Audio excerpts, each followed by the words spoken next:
Gran expectación no pleno ordinario celebrado este xoves en Outes, coa asistencia de boa parte da comunidade educativa do Colexio Emilio de Navascués.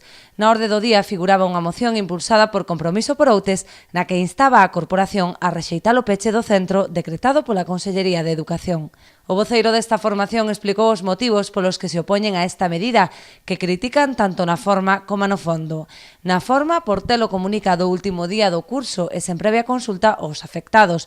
E no fondo, por truncar un proxecto educativo que viña funcionando con éxito e que de cara ao próximo curso contaría con 5 alumnos máis. O feito de que se aumentara en 5 alumnos, que basicamente ven derivado de que haxa 11 alumnos máis que entran por primeira vez en infantil, iso vai implicar, efectivamente, unha nova aula de infantil, máis recursos, non só un profesor máis, senón máis dun profesor a maiores. E o que podería estar detrás justamente esta decisión é o feito de que ao aumentar o número de alumnos, efectivamente fa falta máis recursos. Pero a paradoxa entón sería tremenda.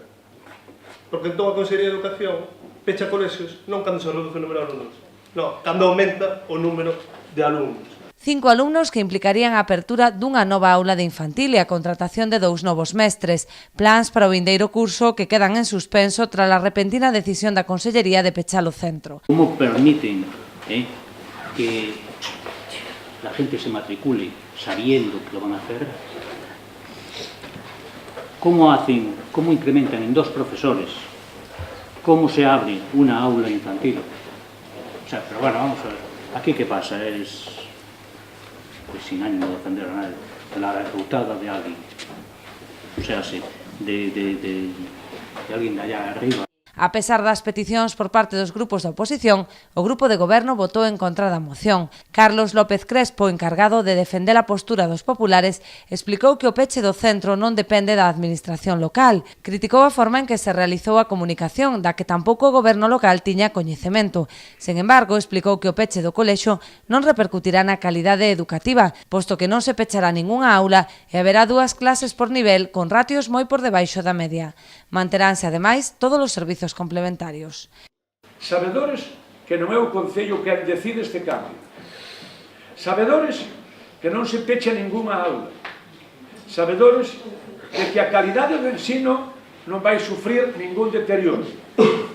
Estamos decididos, repito, a apoiar dende o Concello e dende o seu ámbito competencial calquera proposta que veña dos nenos ou das nenas, que veña dos mestres ou das mestras, que veña dos pais ou das nais.